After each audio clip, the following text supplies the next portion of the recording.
हरि ओम श्री गणेशाय नमः। ओम नमो भगवते वासुदेवाय। ओम नमो भगवते वासुदेवाय। ओम नमो भगवते वासुदेवाय। बोल श्री कृष्ण भगवान की जय। बोल श्री सुखदेव जी भगवान की जय। श्रीमद् भागवत महापुराण तीसरा स्कंद 8वां अध्याय। इस अष्टम अध्याय में ब्रह्म जन्म आख्यान। ब्रह्मा ने निज ध्यान में लख्यो रूप भगवान। महर्षि मैत्रेय जी बोले, हे विदुर, इस कराल कलिकाल के कल्मशों के नाश करने वाली परम औषधि रूप जो श्रीमद् भागवत है, जिसके पान करते ही संत मुनि अपने ज्ञान को भूलकर भक्ति की धारा में बहने लग जाते हैं, जो कि इस विश्व के त्रितापों के समूह को नष्ट कर देती है, जिसमें सच्चिदानंद, आनंद कंद, यशोदानंद, श्री कृष्णचंद्र की पवित्र लीला व कथाएं हैं, उसी महापुराण को मैं तुम्हें सुनाता हूँ। आप एक चित्त हो सुनिए। एक समय सनक, सनंदन, सनातन और सनत कुमार चारों मुनि तत्व जानने की इच्छा से पाताल लोक में भगवान संकर्षण जी के पास पहुँचे। वे उस समय भगवान वासुदेव का ध्यान किए आसन पर स्थिर हुए बैठे थे। पश्चात भगवान संकर्षण ने अपनी आराधना पूर्ण कर स्वर्ग लोक से पाताल लोक में आए हुए उन चारों मुनियों का यथोचित सम्मान करने की इच्छा से अपने आधे नेत्र खोले और उनको सम्मुख उपस्थित हुए देखा। उस समय गंगा जी के जल से भीगी हुई उनकी जटाएं जल बरसा रही थीं। उन्होंने भगवान संकर्षण को प्रणाम किया और सम्मान पाकर वे शिष्य भाव से सम्मुख आसन पर बैठ गए, जहाँ के पाताल लोक में नाग कन्याएं भगवान संकर्षण जी की विविध प्रकार से पूजा किया करती थीं, कारण कि उन्हें योग्य पति प्राप्त हो। उस समय तत्व जानने की इच्छा वाले उन चारों पुत्रों को भगवान संकर्षण ने परम पावन श्रीमद् भागवत शास्त्र को सुनाया। हे विदुर, फिर यह श्रीमद् भागवत शास्त्र सनत कुमार मुनियों ने ऋषि सांख्यायन को बताया। फिर ऋषि सांख्यायन ने मेरे गुरुवर पराशर तथा बृहस्पति को बताया। इसके अनंतर पराशर जी ने मुझको भली प्रकार से कहा और मैं उसी भागवत शास्त्र को तुम्हें बताता हूँ, क्योंकि तुम भगवत भक्त एवं श्रद्धालु हो। ऋषि पुलस्त्य जी ने मेरे गुरुवर पराशर जी को वरदान दिया था कि तुम महान पुराण वक्ता होगे। इसी से वे पुराण के महान ज्ञाता हुए। उनकी मेरे ऊपर सदैव कृपा दृष्टि बनी रही। हे विदुर, यह शास्त्र भक्ति पूर्ण है, बिना श्री कृष्ण की कृपा के प्राप्त नहीं होता। अतः श्री कृष्ण चंद्र में अनन्य भाव से भक्ति योग करते हुए इसका श्रवण कीजिए। इतना कहकर महर्षि मैत्रेय जी कहने लगे, हे विदुर, जिस समय महाप्रलय के अंत में यह समस्त संसार जल में डूबा हुआ था, तब भगवान नारायण अनंत शेष की शैया बनाए हुए क्षीर समुद्र पर योग निद्रा में निमग्न हुए 4000 युगों पर्यंत शयन करते रहे। इसके अनंतर उनकी पुनः संसार रचने की इच्छा प्रकट हुई। तब उनकी नाभि से एक कमल उत्पन्न हुआ। वह कमल अपने तेज से सूर्य की तरह विशाल उस जल को चमकाने लगा। काल शक्ति के प्रभाव से यह विश्व कमल कोश रूप में प्राप्त हो गया। उसमें से प्रजापति ब्रह्मा जी प्रकट हुए। ब्रह्मा स्वयं प्रकट होने के कारण स्वयंभू भी कहे जाते हैं। वह पद्म कर्णिका में स्थित हुए चारों ओर देखने लगे। तभी उनके 4 मुख हो गए। ब्रह्मा जी विचार करने लगे कि मैं यहाँ अकेला कैसे हूँ, किसने मुझे पैदा किया और जिस पर मैं बैठा हूँ यह कमल किस आधार पर स्थित है। इसको जानने की इच्छा से कमल का नाल पकड़ते हुए जल में घुसने लगे।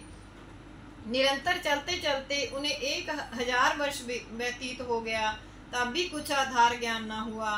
तब पुनः निराश हुए उसी फूल पर आकर बैठ गए और उन्होंने वहां समाधि में अपना चित्त लगा दिया।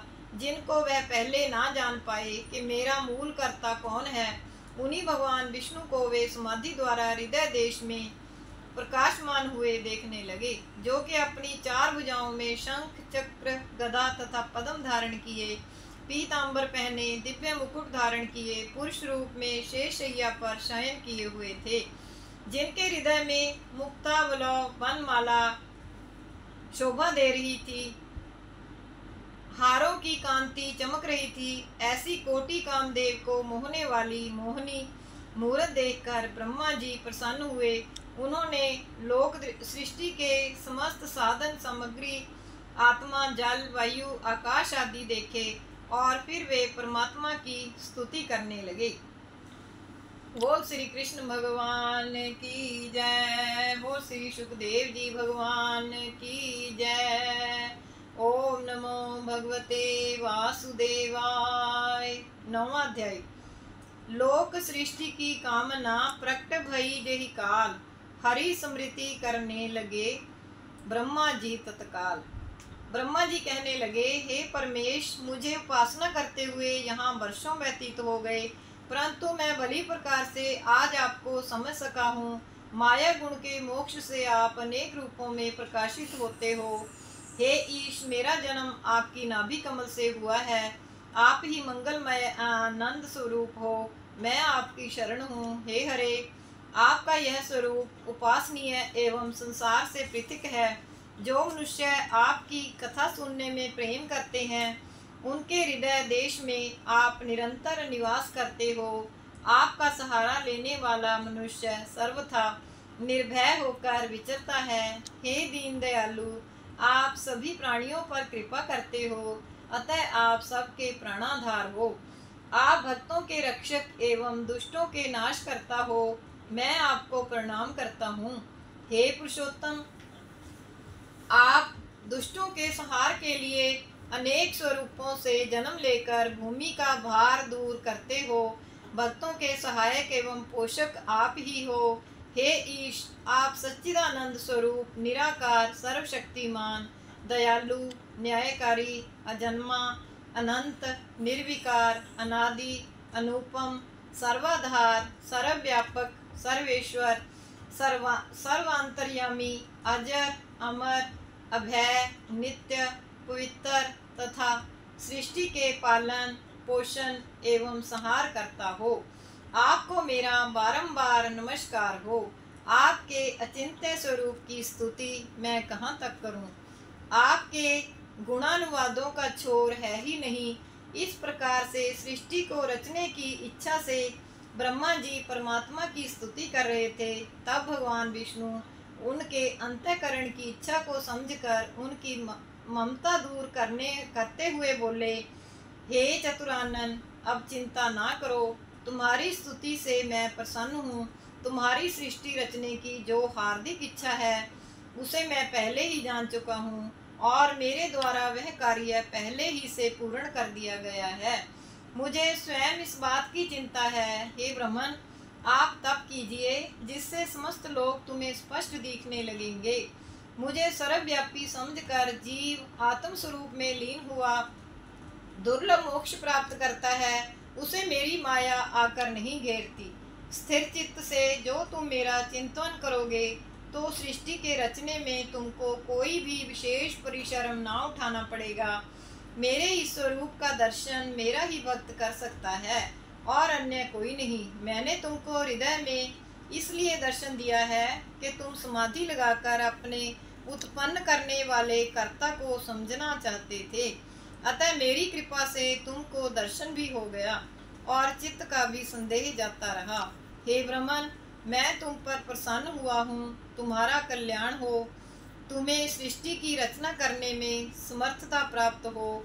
ऐसा कहकर भगवान विष्णु वहाँ से शीघ्र ही अंतर्धान होकर चले गए। बोल श्री कृष्ण भगवान की जय। बोल श्री सुखदेव जी भगवान की जय। ओम नमो भगवते वासुदेवाय। ओम नमो भगवते वासुदेवाय। ओम नमो भगवते वासुदेवाय। श्री कृष्ण गोविंद हरे मुरारे, हे नाथ नारायण वासुदेव। श्री कृष्ण गोविंद हरे मुरारे, हे नाथ नारायण वासुदेव। श्री कृष्ण गोविंद हरे मुरारे, हे नाथ नारायण वासुदेव। अच्युतं केशवं रामनारायणं, कृष्णदामोदरं वासुदेवं हरिं,